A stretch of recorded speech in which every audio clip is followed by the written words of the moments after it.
Beach. How about that? Hey, everybody, this is Joseph. Welcome to the Fired Up Network. Welcome to the NFL Blitz, and welcome to the NFL Draft. With me is broadcasting legend Stormin' Norm Rumack, and we got a special surprise here from Indianapolis. Fame writer Philip Wilson. Philip, how you doing? Good. How you doing, Joseph? Good. Let's get to it. All right. It looks like Tennessee is going to pick their quarterback. Now, what happens in 2 with Cleveland and the Giants and all that? Because there's rumors that they're going to trade the pick, trade up. They need more draft picks. If you were a GM in Cleveland and the Giants, and for that matter, Tennessee, is Cam Ward the number 1 pick in your eyes? Yeah, when the Titans brass came out yesterday and said they had made their mind up already, they were basically telling everybody, don't bother calling us because we already know who we're taking, and their need is so obvious. You read an awful lot about how this is not a quarterback-rich draft. I've read a lot of people suggest it's Cam Ward, and then everybody else is going to drop down a lot. And I've been doing a lot of reading since Norm got a hold of me and said he wanted to talk to me. I was all thrilled to hear from my old buddy Norm Rumack. I didn't know he was a legend, but that's pretty cool. Well, that was like, wow, the legend now. I'm contracted to say that. Don't worry, Phil. I didn't know. Phil, I didn't know I was a legend either. Well, I thought we were just friends. I don't have many friends who are legends, so it got me nervous. But I tried to bone up a little bit and read a little more. And because, I cover the Colts. I got a couple stories of the Colts later, and they don't pick till, middle draft. But everything I've seen on most of the mocks has Cam Ward going to the Titans and Travis Hunter going to the Browns, and then Penn State pass rusher Abdul Carter going to the Giants. Now, you could find fault with 2 and 3. I certainly do, because unfortunately, I think Deion Sanders' boys are maybe a little too full of themselves, and I don't buy a guy thinking he can come to the NFL and play both ways and be great. Hunter might be that guy, and the latest mock I read from a couple people said that Hunter's a done deal at 2 to the Browns. I don't know. I just know that I don't expect the quarterback to go again after Cam Ward for a while, and I have seen Abdul Carter play a little bit. I watched him a bit. He looks as legit as you could ask for as a pass rusher out of Penn State. Hey, Philip Wilson is our guest. He's a 2-time author. We'll talk about his books a little bit later in the show. He's joined us, a veteran of the Indianapolis Star, covering the Colts and the NFL for a long time. And Phil, I read it was a great one-liner, so to speak, in The Athletic, a great publication in their look at the NFL draft. And they quoted an unnamed NFL head coach as saying, there's not exactly any Robert De Niro's in the first 10 picks. So, in other words, it's like it's a pretty, unless you're completely devoid of watching movies, you know what that means. And I think most of our viewers and listeners know exactly what that means. Do you agree with that statement that it's an okay draft, but not the sort of thing that NFL Films will have a massive documentary about, likely?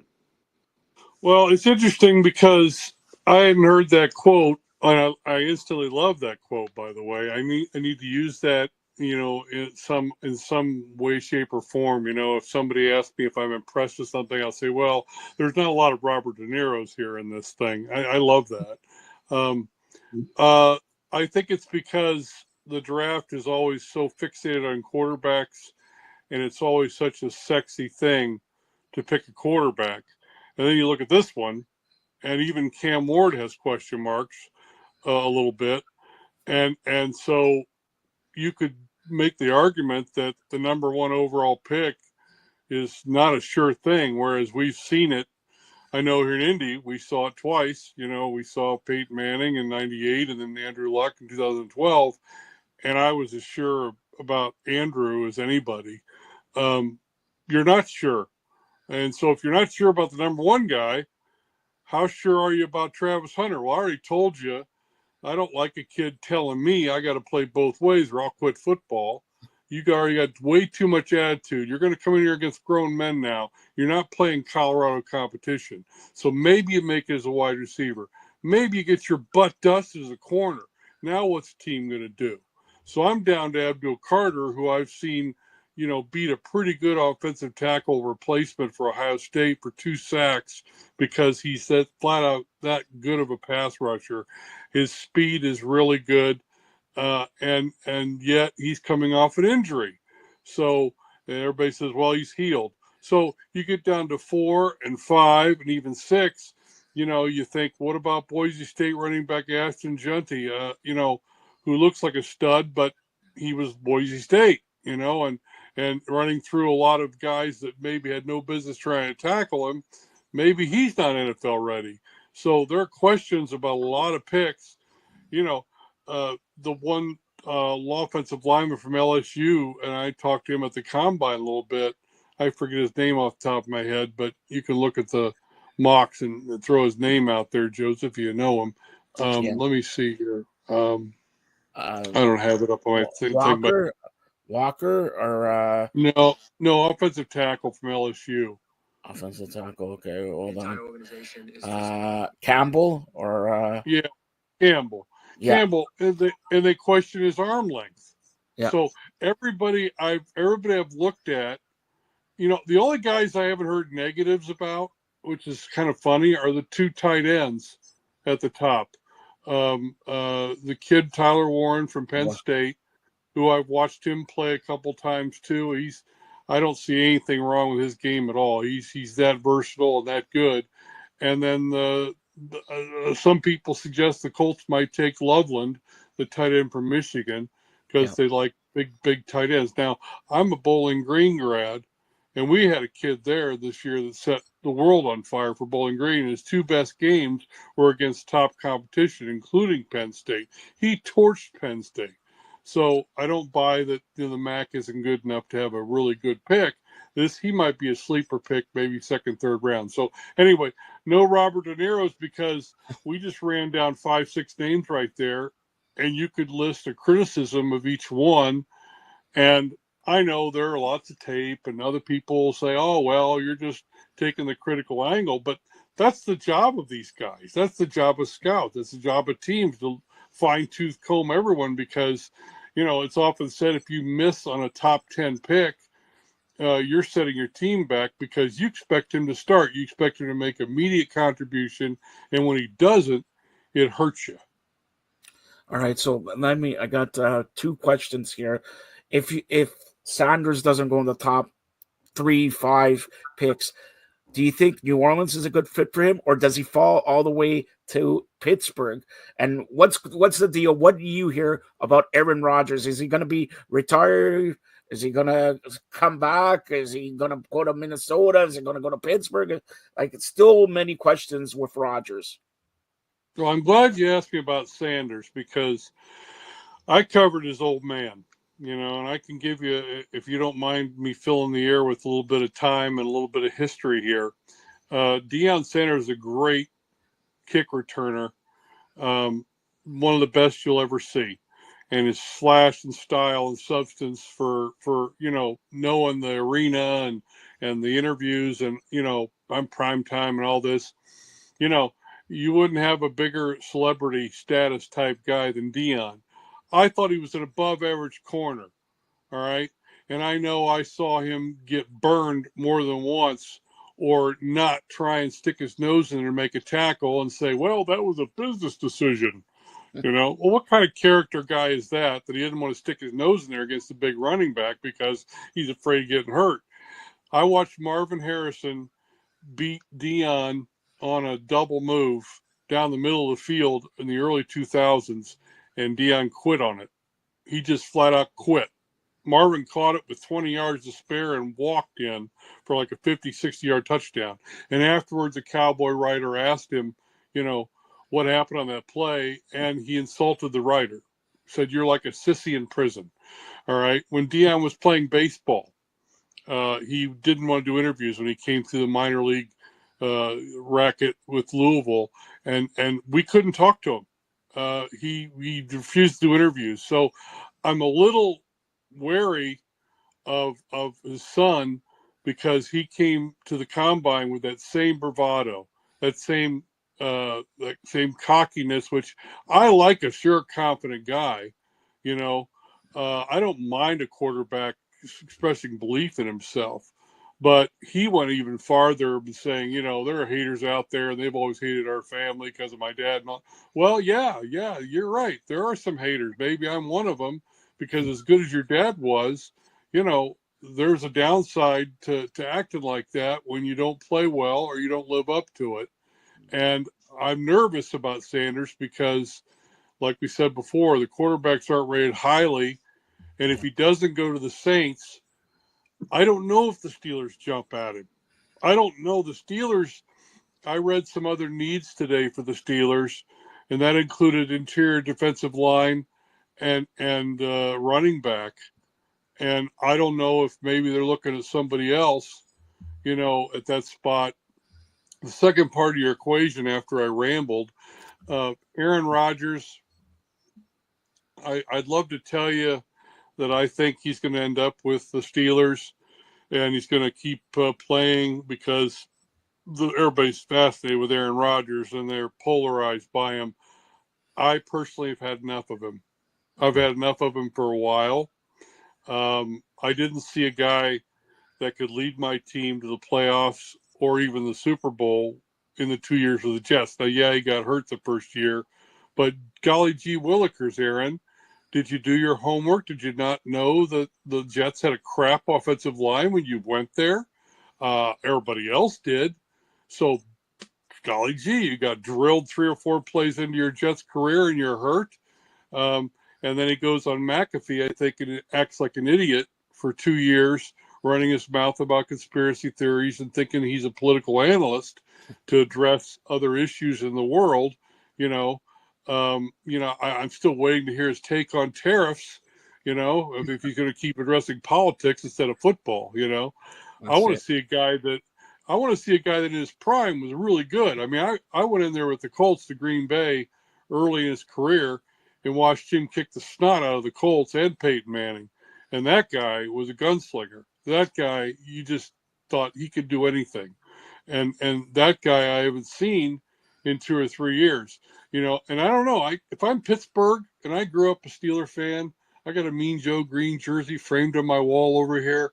I was a fan of the Steel Curtain. But if I'm the Steelers, am I a little wary of another old quarterback thinking maybe he could recapture magic after the Russell Wilson thing didn't work? Russell looked like he might be okay. He started slow, then he looked like he'd be okay in the middle, and then toward the end, where are you, Russell? So the question you asked about Sanders, he could fall out of the first round. I've That's read my some next people question. yeah, he could fall out of the first round, which, boy, wouldn't that bruise the old ego of the family there? That's right. And then Aaron Rodgers, my gut tells me he wants to be wanted. He wants to be coveted, like he's still what he was. And he might decide, you know what, I'm going to wait. And I'm going to see who gets hurt and see what team comes calling begging me to be the savior and the hero after they're in September and their quarterback's dead. And they need somebody to come in and try and save the day. It's funny that you mentioned that because right now I see there is some rumors. This is coming from Pro Football Talk, hearing some rumors that the San Francisco 49ers may trade Brock Purdy if they have a deal with Aaron Rodgers at draft day. Wow. And of course, Aaron Rodgers loves, he grew up as a 49er fan. So if you, put the puzzle together, can Aaron Rodgers be the guy who could take them and win the Super Bowl? San Fran is built for that. Yeah, they've got a good defense. They've got some weapons on offense. They got a great tight end in Kittle. Where do they deal Purdy to? And I feel kind of bummed about that because Purdy was that classic overachieving low draft pick, wasn't he like the last guy picked or something? I mean, he just Mr. Irrelevant. Yeah, and that never happens. A guy late in the draft.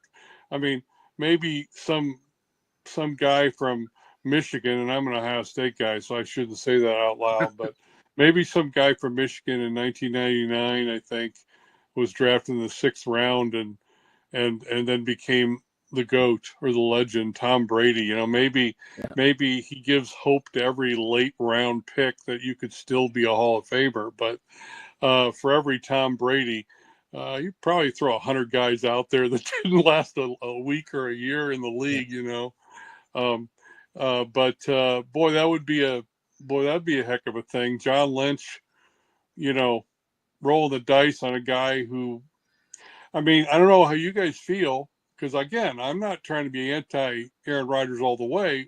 When he was in his prime, I liked him. I thought he was as confident and as good as anybody. He always seemed to take care of the ball. He didn't throw a lot of interceptions, a lot of high touchdown marks. But isn't he just a 1-year rental at this point? Isn't he 1 or 2-year rental? And Brock Purdy's still the quarterback who's 40 years old, coming off an Achilles injury. Right? He needs to be protected. He needs the offensive line, like he said a couple minutes ago. Before I could throw it back to Norm, they just announced the Hall of Fame game on July 31st. It is Detroit and the Chargers. So Detroit and the Chargers, July 31st, the Hall of Fame game. Norm, go ahead. Yeah, so if this draft is, comparatively speaking, Phil, as we're saying off the top, so mediocre, no, pardon the pun, Academy Award winners are not likely. How many has De Niro won, by the way? I think he's won 2. Not to veer too much. No, I was just trying to remember how many Academy Awards Robert De Niro has won. Oh, wow. It might be 2, but I could be wrong, and I apologize if I'm wrong, Mr. De Niro, who's probably a big NFL fan. He'll fix you. Put it that way. He'll fix you. So that's yeah. I don't want to have any trouble with it. I think he's won more Academy Awards than Aaron Rodgers has Super Bowl rings, if that helps. Okay, well, that's probably Aaron's got a good 1. I think 2 is a safe bet. Yeah. Yeah. Okay. All right. Well, anyways, having said that, does this, if the draft is that mediocre, does this drive even further free agency, training camp cuts in both the NFL, and sometimes we see the odd CFL player get a shot at the NFL. Not that many make it, but a couple of them do. So if you're a GM, head coach in the NFL, and the draft's that mediocre, you're not really banking on any, Cinderella stories. What do you do to make up for your needs? I mean, what else can you do other than trades or free agency? Well, yeah, I mean, trades and free agency. Now, that said, there are so many guys that are going to get drafted, and you have to think that, a certain percentage are going to be quality NFL players. So maybe your expectations are lower because he's not a flash and dash impact guy, but maybe he looks like he projects to be a solid player, a linebacker that doesn't miss tackles and is fast, a corner who has really good hand-to-hand skills at the point of attack and can jam guys, be good in certain types of schemes, a pass rusher with a great move and great upside, but doesn't play the run. Well, that spells a lot of them. So you might look for certain skill sets in players like that, and you think, hey, this guy might be able to develop into a good player.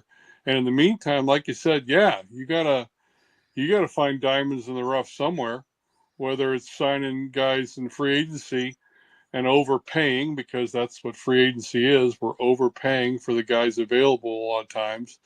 The real trick to free agency a lot of times, I think, is when you're waiting to see who's going to be available and for how long.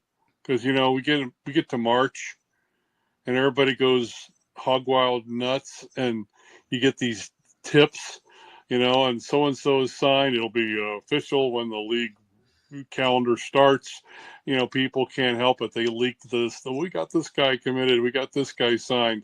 And then there's a cooling off. And I always wonder how good GMs do when they're playing I guess you could say it's Russian roulette or chicken. Maybe chicken's better than using a fatal. You're playing chicken with a lot of these guys because you want to see who might still be available later. When situations change, when circumstances are different, and a guy still needs a job, and he's willing to lower his price a little bit because, well, we're not going to overpay that much for a guy, like that. And you might add some guys there toward the end or toward later on in the process, and I tell you what, I won't knock the CFL because I think you get talent from anywhere you can, and there are good players up there in Canada. And for the record, I love Canada. So if I'm going to bring up the word tariff, I'm going to say I love Canada. And I hope that people in Canada don't blame us, American citizens, for the acts of some stupid people in power positions of authority. But I won't get too political because I'm not Aaron Rodgers. I'll leave that to him or Matt. But you find talent wherever you can find it. And the Colts had a record for a while. And it was pretty impressive. And I'm sorry that I'm rusty on the numbers, but they had an undrafted free agent make the roster for like 10, 15 years in a row. And we always wondered, we'd look at the roster and we'd say, okay, when they release their undrafted signees, we always say, all right, which one of these guys is going to be that guy this year? Because for 15, 16, 17, whatever it was, we could bank on an undrafted guy making the roster. And sometimes he would last a while, so but you're right, it's not easy. These GMs you speak of, they get paid so much money and they miss on their first pick in the draft, or they don't put together a solid group of additions, whether it's free agency or undrafted guys, and you wonder how they make the money they make while we all struggle to keep afloat in our advancing years. It's like, oh, it must be nice. Good gig if you can get it. So on that note, I'm going to ask you, give me one, I guess, sleeper that you would suggest. And I got to ask this because I don't know if you know this. Some guy studied at Syracuse. I want to ask you about the quarterback, Kyle McCord. Do you think he gets selected, played from in Syracuse? So I just have to throw that out for the legend. Okay, well, former backup at Ohio State University too. I'm a Buckeye. I don't know, Norm. You remember? That's what he said. That's why I didn't want to say it. That's why I'm glad he mentioned it. Well, I almost put on an Ohio State hat, and I thought, well, I don't want to bias my interview. People see Ohio State and think, oh, he's a front runner. They can't beat the team up north, but they win the national championship. He's a front runner. No, I've been a Buckeye since a kid. Kyle McCord lost his job at Ohio State because he lost the most important game and threw two bad picks up in Ann Arbor, and was basically told, we're going to go another direction. Now, I know he tried to make it sound like, well, I was looking for another opportunity, a better opportunity. Well, listen, they weren't even looking at Kyle McCord, all right? They were looking at Marvin Harrison Jr. back in the day. And they said, this Kyle McCord guy, he's not bad. Maybe we'll add him too. Kyle did some good things at Syracuse. I saw him, put up some good numbers. I also saw him run his mouth about karma. And I thought, okay, whatever. I guess if you have sour grapes about, not being the guy, you could make the argument he deserved another chance at Ohio State for his last year. But then I guess we don't have too many complaints in Columbus with how Will Howard played and what Will Howard showed us, in leading us to the national championship. He didn't have a great game against Michigan either, but he got a chance to redeem himself in the playoffs, and he played great. He played lights out in the playoffs. So the answer to your question, yeah, could Kyle McCord be a sleeper? Sure. He can throw the ball. He can toss it around. And I think he's grown a little bit from his days at Ohio State. But, hell, I like the guy that Ohio State had over him. I have no regrets about them going with Will Howard, who looks like more of a prototypical quarterback in size, arm strength, moxie, Kyle's a little smaller, but that, you know, I don't want to be anti Drew Brees here. Drew Brees was small, and I covered him a little bit at Purdue, and I remember all the people said, well, he's under 6 foot, so he's not going to make it, or he won't be able to see over the line. You know, well, you know, you guys get too caught up in measurables, you know, and you don't think about how the quarterback position starts from the neck up. You know, I don't remember who said that, but then you go down the list of quarterbacks that didn't have, you know, Joe Montana was supposed to be, you know, too slow, or his arm wasn't strong enough. Peyton Manning wasn't supposed to have a strong enough arm either. You know, and yet, you know, the late Bobby Beathard stuck with Ryan Leaf thinking he had the guy he wanted, and Ryan Leaf basically retired him for being a bust. So you just never know. But I wouldn't discount him. I think a mid-round pick for a guy with a chip on his shoulder who's going to come out firing, you never know. You don't say he can't. You just say it might be a project thing where he has to learn as he goes along. He wouldn't be my sleeper. I mentioned my sleeper earlier, and I think the guy's name is Fannin, the tight end from Bowling Green. I'm telling you, I watched a couple games, and then I saw some highlights because I thought, well, he's just doing it against MAC competition, and then he lights up Penn State, just torches the Nittany Lions defense, which Ohio State didn't even do. Ohio State had to win a tough, hard-nosed game to beat Penn State in their building. You know, and Will Howard made a couple clutch plays toward the end of that, and they won. But I think, in fact, they didn't allow an offensive touchdown in that game. But Fannin tore them up. They couldn't cover him, you know. And he's like a wide receiver who's big enough to play tight end. But I think when I saw an interview with him, he said what excites him the most is I can play anywhere, I can play any position, and he's a guy that could fall in the 3rd or 4th round because he played in the MAC. I don't think he'll fall that far. I think somebody will jump at him. Just like you mentioned Sanders earlier, you know, because there's a fascination with quarterbacks and people think, well, let's take a shot on NFL pedigree. You know, maybe Sanders is the real deal, but he just needs a little time. And maybe someone will jump and get him, because why not take a shot on a guy with NFL pedigree as opposed to a tight end from Bowling Green or somewhere that they don't even know exists, you know.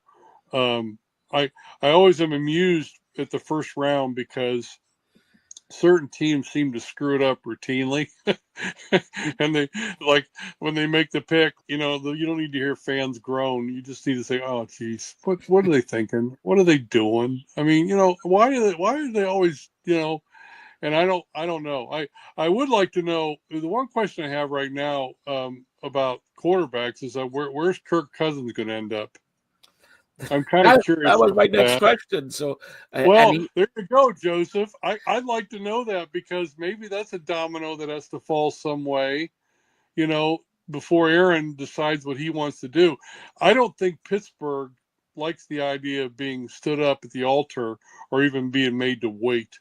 I think they're probably put off by Aaron. So what's Kirk Cousins going to do? Atlanta, you know, we were all kind of scratching our heads and wondering what was Atlanta thinking, signing him to a big money deal and drafting a kid and saying he's our quarterback of the future. Well, why'd you give, you know, maybe an above average NFL quarterback that much money only to say he's not your future? The Falcons right now fall in that category of, well, if we can screw it up, we're going to. The Raiders seem to do that real well too.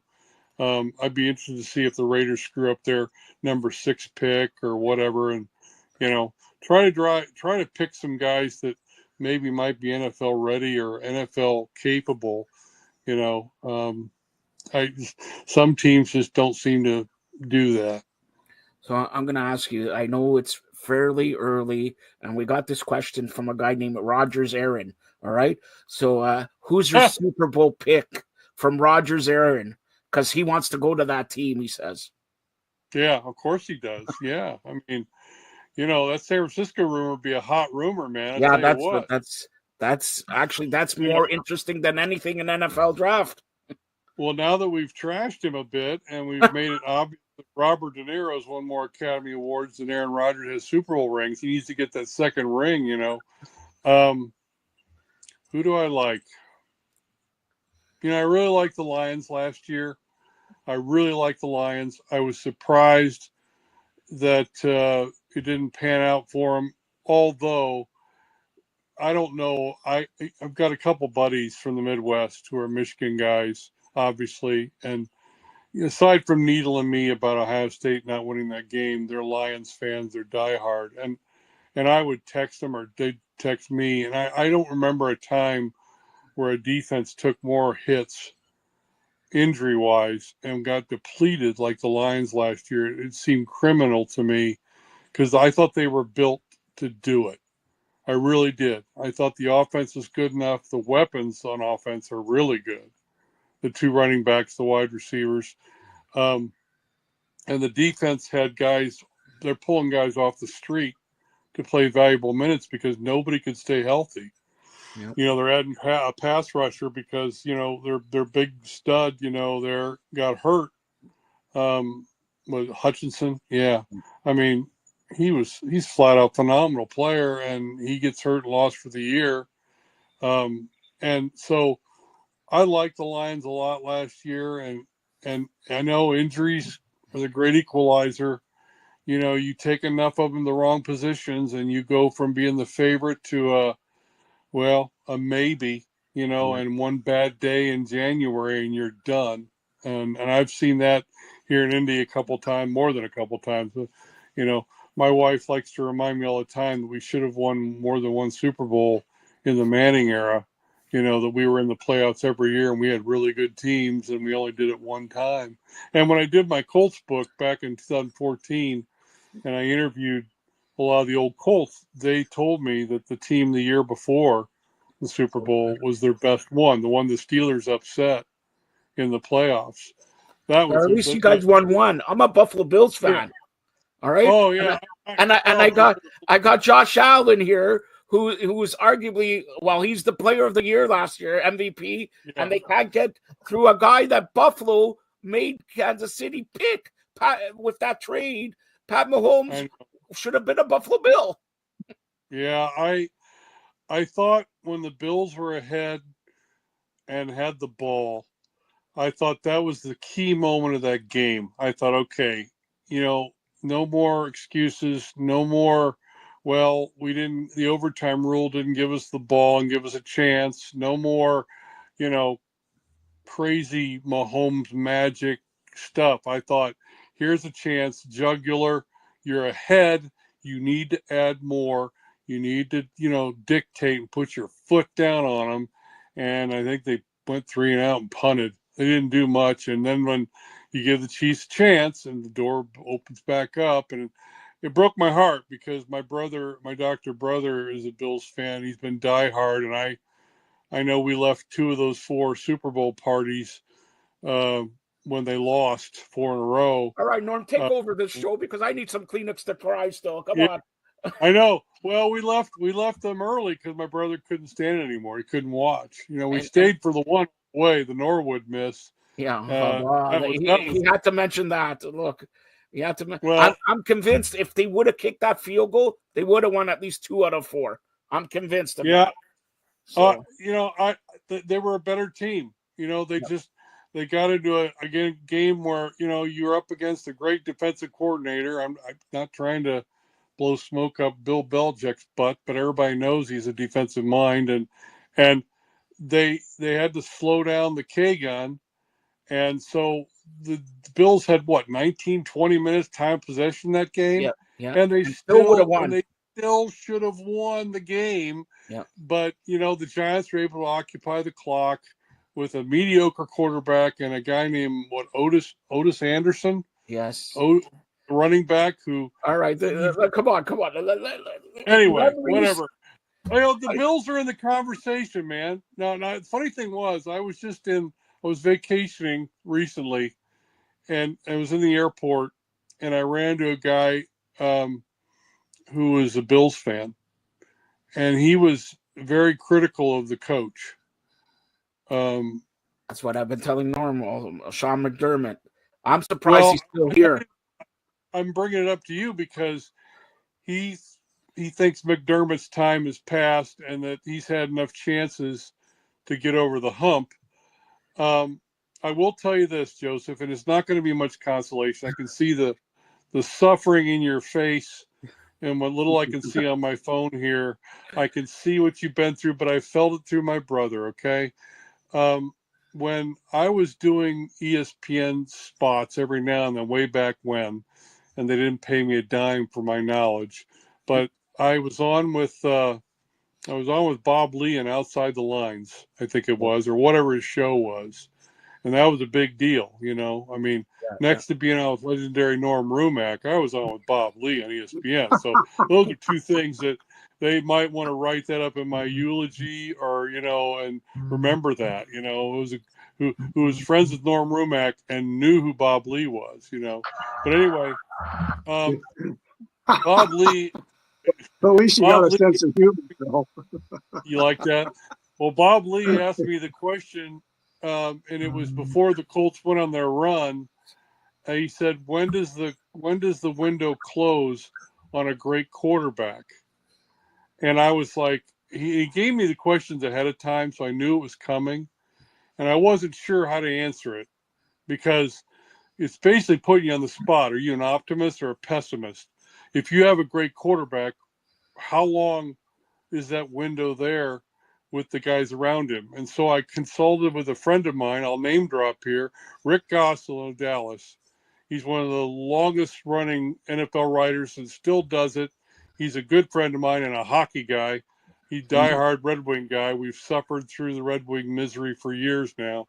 But Rick said to me, the quarterback or the window never closes because he's a great quarterback.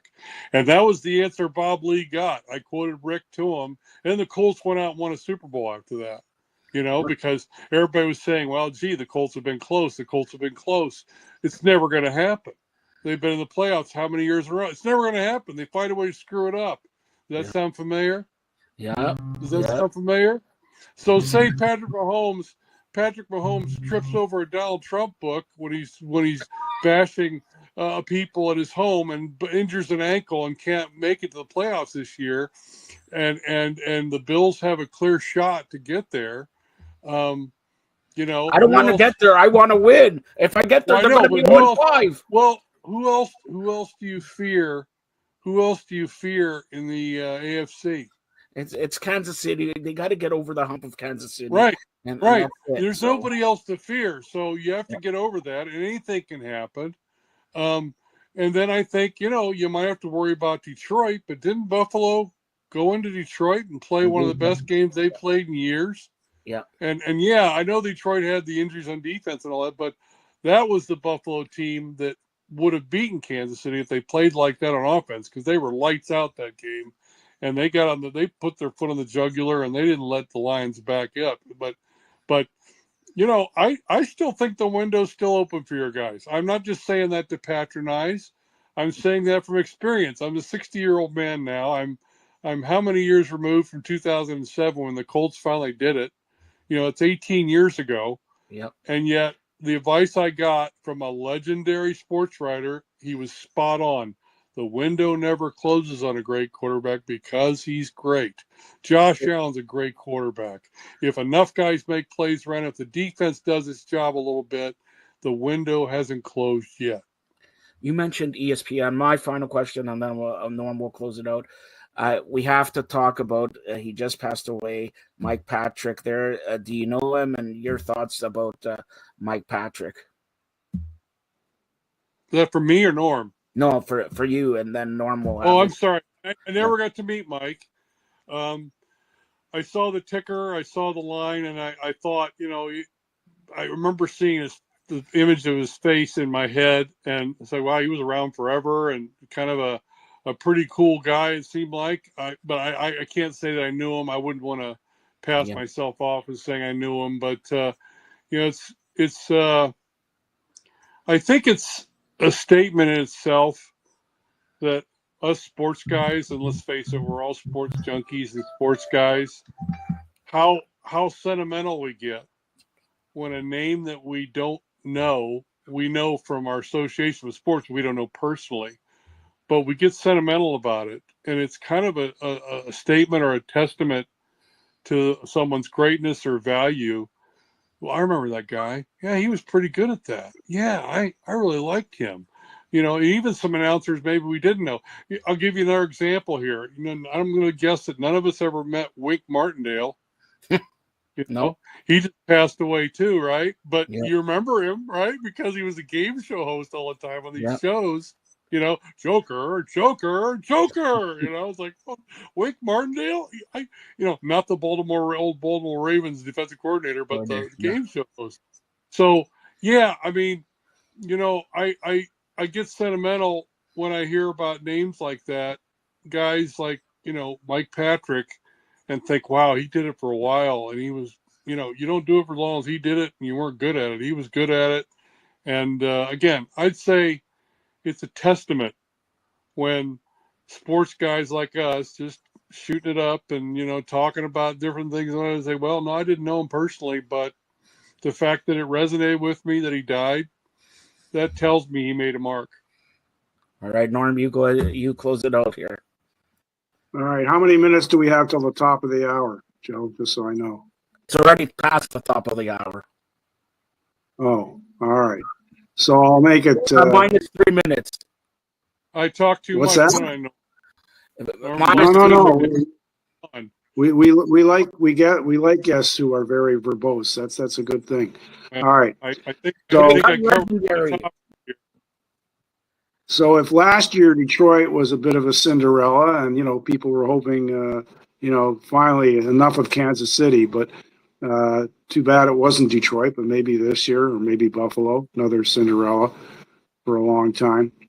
Are there any teams aside from Buffalo and Detroit who are looking for their first Super Bowls and first playoff, tremendous success? Well, for the Bills, it would be a tremendous success. They've done a lot of great things, including their 4 Super Bowl runs previously. But for the Lions, especially, they hadn't even done anything in the playoffs for decades. Is there any other team or teams, plural, that have a shot to be a bit of a lot of a Cinderella this year? Yeah, and we can't include the Eagles because the Eagles cemented their legacy with that win last year. So the Eagles are in that Chiefs category. Then you have the Lions, the Bills. I want to say the Niners maybe, but I don't know. The Niners, they seem like heartbreakers, and it seemed like something just doesn't go right for them. And I'm not sure whether Brock Purdy's their quarterback or not. I'm not sure about the Niners. But then again, you just asked a really good question, Norm, and I'm going through my mental Rolodex while you're phrasing the question. I'm thinking, okay, I know where's a team to watch out for. Yeah, like would Cincinnati be in that category? If they had if they knew how to play defense, they right now they don't even want to. Did they finally sign their pass rusher? No. So they signed their 2 wide receivers and broke the bank for $70 million or whatever the hell they gave both of them. And yet they're telling the guy who led the league in the sacks that, well, your price is a little high. What? My price is too high. What are you talking about? With the wide receivers, it's because of the quarterback. Quarterback wants the wide receivers. He doesn't look at the other end of the ball, Hendrickson. So it should be interesting to see, because that guy's getting fed up with Cincinnati, where he goes. I would be. I would purposely take less money to go somewhere for 1 year, do it again, and then hit a payday just to shove it up, Cincinnati's wazoo, so to speak. But I don't think they have a defense, and they fired their defensive coordinator and the Colts hired him. So I don't know what that means about the Colts defense, which has been struggling for years. They hired the guy, and I don't know. It feels like a lot of retread action here on that front. But on offense, oh man, there's nobody more you want to have on your fantasy team, and the games are all fun. You know, they're always exciting. I mean, Joe Burrow, former Buckeye, who could sling it with the best of them, man. I mean, and he showed a lot of heart. Some of those losses, man, you think, well, yeah, but he lost. Yeah, but did you see how he played? Did you see how he gutted it? You see how he kept slinging it? I mean, the guy's trying his butt off. But yeah, Colts weren't going to win with Peyton until they built a defense, until they got some defensive guys. So I'd like to say Bengals, but in good faith, good conscience, I can't. I went through that whole division, and I'm not a Lamar Jackson fan. So the Ravens always seem to be in the conversation for a sleeper, and then they find a way to screw it up. I think their defense is just okay, and Lamar can be great at times and then disappears. I don't know. I don't see anybody. I don't see anybody else in the East. I'm thinking down AFC South. No, and people might say, "Well, the Houston Texans they got C.J. Stroud." They still got a ways to go. They got to build more. And you go out west. I mean, seriously, the Bills are looking at the Chiefs and saying, if we could beat these guys, we could get it done. And then and I don't think the Chargers are legit yet. I don't think. And then look at the NFC. Look for sleepers in the NFC. Washington did surprise again. Washington did surprise a little bit. Yeah. But their problem was still the same as a lot of teams. You still got to add more on defense. You need more playmakers. You need to be able to.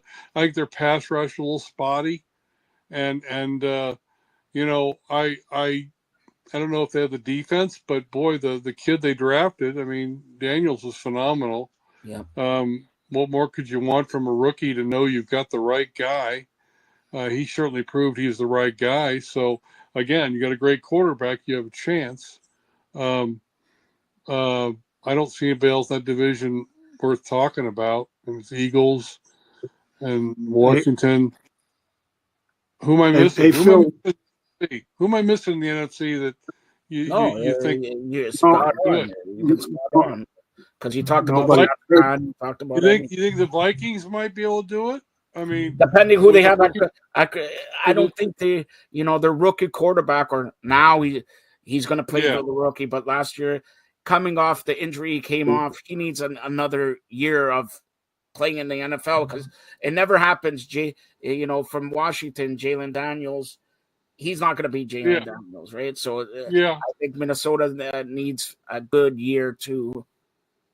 But go ahead. Hey, Phil, I got to get ready for work. So in a minute or two before we wrap it up, I don't want to be late for work. That's for sure. Or otherwise, I'll be doing this full time. I'm trying to give you a good answer. I felt bad. I was going to talk about Pat McAfee from Indianapolis, who makes as much money as Norm. Anyway, so the final question for you, Phil. We mentioned you're an author of a couple of books. Why don't you go ahead and plug them before we wrap up the show?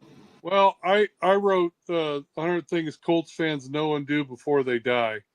And I contributed on a couple other books that when I worked at the Star, there were Super Bowl books and recap type things of the Colts when they won. But 100 Things Colts Fans Should Know and Do Before They Die was released in 2014, and I still get a chance every now and then to sign one of them. And it was a joy, a labor of love doing that book and writing it for the fans' perspective, because let's face it, we're all doing what we do in the media for the fans. So I felt like it was just something I really got to enjoy doing. And thank you for bringing it up. It's a good memory. And every now and then somebody tells me, somebody told me they buried a Colts fan with the book, and I was like touched by that. I was like, wow. I mean, I don't know if that was an indictment of the person's life or not. I don't know, but I was touched by the gesture. All right. Well, Phil Wilson, it's been a pleasure to have you on. Longtime journalist with the Indianapolis Star, covering the Colts and the NFL, and a diehard still Detroit Red Wings fan, heartbroken again without a playoff. Talk about frustration. Yeah, the days we made the playoffs, we just made them. Now we can't make it now. It's killing me. And it's worse than the Bills. It really is. It's No, worse it's than the not. Bills. No, it's not. I'm a Leaf fan. It's even worse being a Leaf fan than the Bills, than Detroit. Come on. And none of these what's happened. We'll go back. I'm trying to make Joseph feel better. That's all I'm trying to do. Thanks a lot. He's laughing, so that's a good sign. Hey, Phil, it's a pleasure to have you on with Joe and I here on the Fired Up Network. Thanks so much for doing it. And, we'd love to have you back on during the NFL season for sure. I don't do these very often anymore, so I'm happy to talk to you guys. And thanks for having me on. And Norm, it's always great to hear from you, and great to meet you, Joseph. And let's chop it up again sometime real soon. We'll do that for sure, Philip Wilson. Thank you so much, buddy. Cheers.